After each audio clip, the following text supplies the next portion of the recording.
Although Isaac would have never said it out loud, he had to admit the ogre looked rather ridiculous while using the Caradron spyglass, like a heavy-set man looking through a child's toy.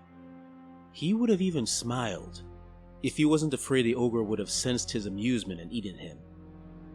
Seems I was right, the ogre said almost sadly. It seems you lucked out, Commander. These are just a bunch of lesser greenskins, and not one of the Iron Jaws or Bone Splitter Warclans. Should be easy enough to wipe out. Yes, you mentioned these Warclans before, Isaac said. Taking the ogre's spyglass, look upon the Orruks himself. You even speak of them with something close to respect. Are these Warclans really something to worry about? I forget, Commander, the ogre replied, smiling, that you never really face the Iron Jaws or Bone Splitters. Well, since you're hiring my services, it's only right I educate you a bit. Wouldn't be right for my gold purse to be killed because he underestimated one of the Warclans, right? The ogre said playfully, before bursting into laughter at his own joke. Isaac chuckled. Although he didn't find the joke particularly funny, he was smart enough to know that when an ogre laughs, you better laugh along with him.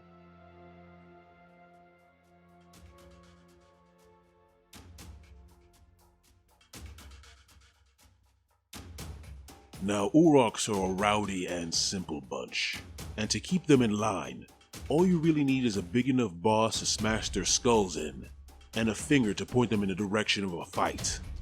But that doesn't mean they're all the same. Different groups of Orruk hordes, called Warclans, can be very different from each other, and knowing these differences will keep you alive long enough to maybe see another day. The Iron Suns. Any orc could be good at fighting, but it takes cunning to know the best place to fight. They say the Megaboss makes the Iron Jaw Warclan, and that is more than true when it comes to Dakbad of the Iron Suns.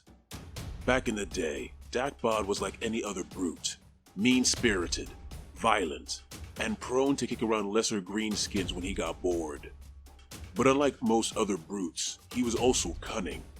He always seemed to be in the right place to attack the enemy from the flank while his fellow brutes attacked from, and were usually killed at, the front, which made him live longer and as a consequence, grow even bigger, allowing him to stop kicking around lesser greenskins and start kicking around Ardboys for a laugh.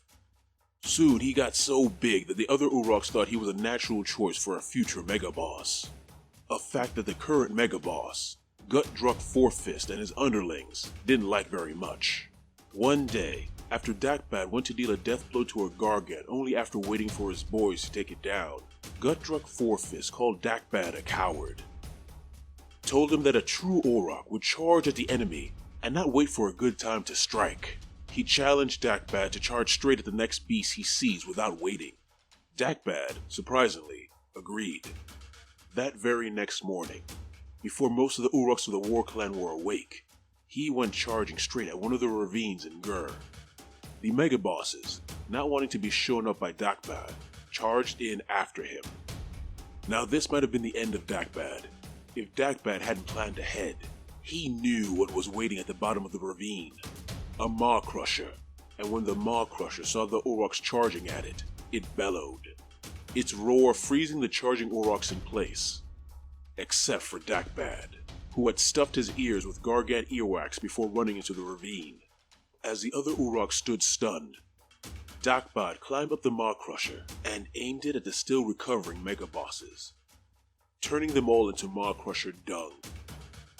It's why the Maw Crusher, which he still rides to this day, is called Boss Biter. With the Megabosses dead, and Dakbad slowly aiming his new pet at the other Orruks, the Iron Jaws decided it might be a good idea to follow Dakbad's commands. Since then, he has led the Iron Suns, with a team of clever Megaboss underlings called the Right Fist of Dakbad, forming into things some would almost consider military formations, and using actual tactics to kill their foes. A bit unusual for Orruks, but I can't say it isn't effective. The Bloodtooths. Break through the line, boys! The best scraps are up ahead! Now you know about realm gates, right, Commander?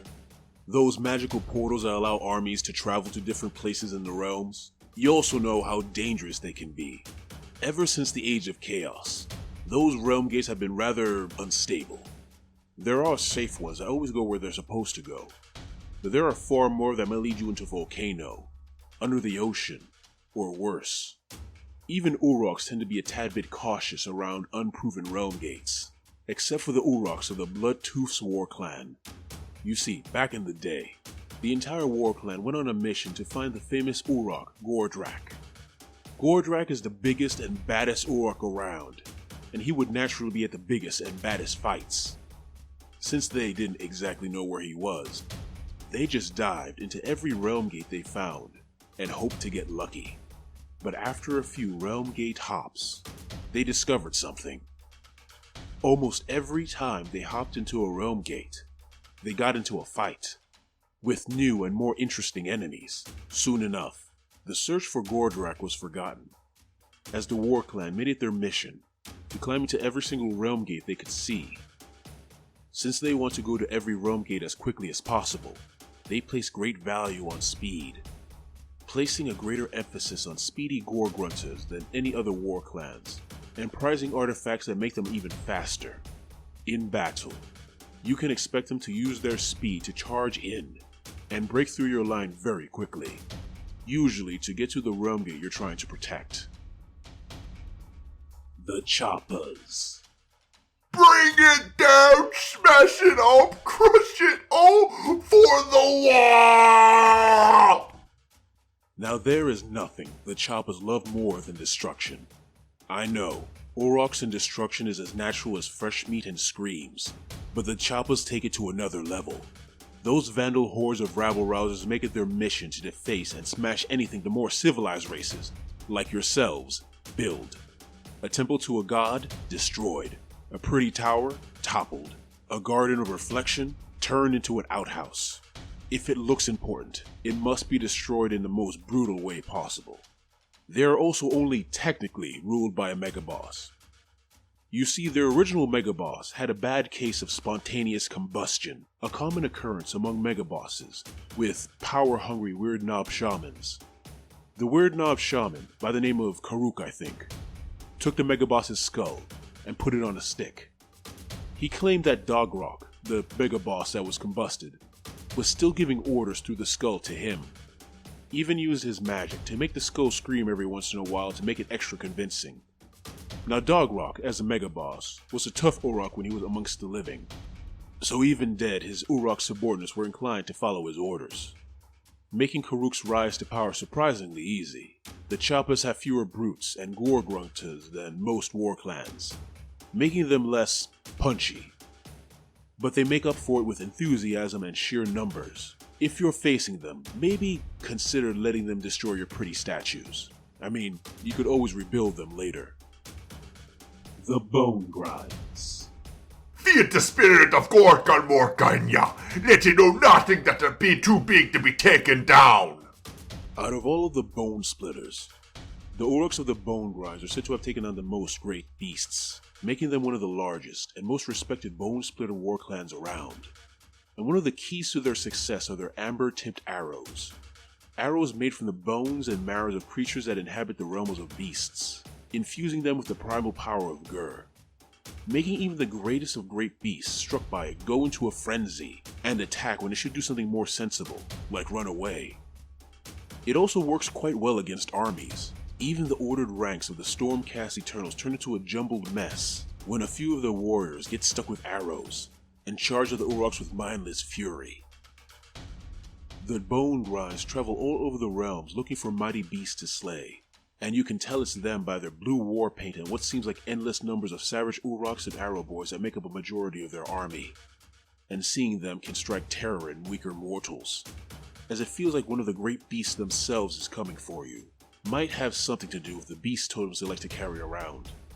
The totems contain the soul of a powerful beast, so if you're facing them and feel like a maw crusher is getting ready to crush you, don't worry, it's just an Orruk, getting ready to cleave you in twain with a stabber. The Ice Bone. The cold makes you rough. The cold makes you tough. If they think you weak, stab them in the gut. If you're unlucky enough to find yourself in the glacial caverns of the sky-blind tundras, you'll probably be the victims of the ice-bone bone splitters, cold-loving Orruks who worship Shadowtusk, the god beast who is known as the father of the particular species of warboar they ride, large beasts with white fur and foul temper. During the Age of Myth, it is said that Gorka Morka beat that particular god beast into submission. Once he did, he took one of its horns and drove it into the ground, forming the glaciers the Orruks now live in.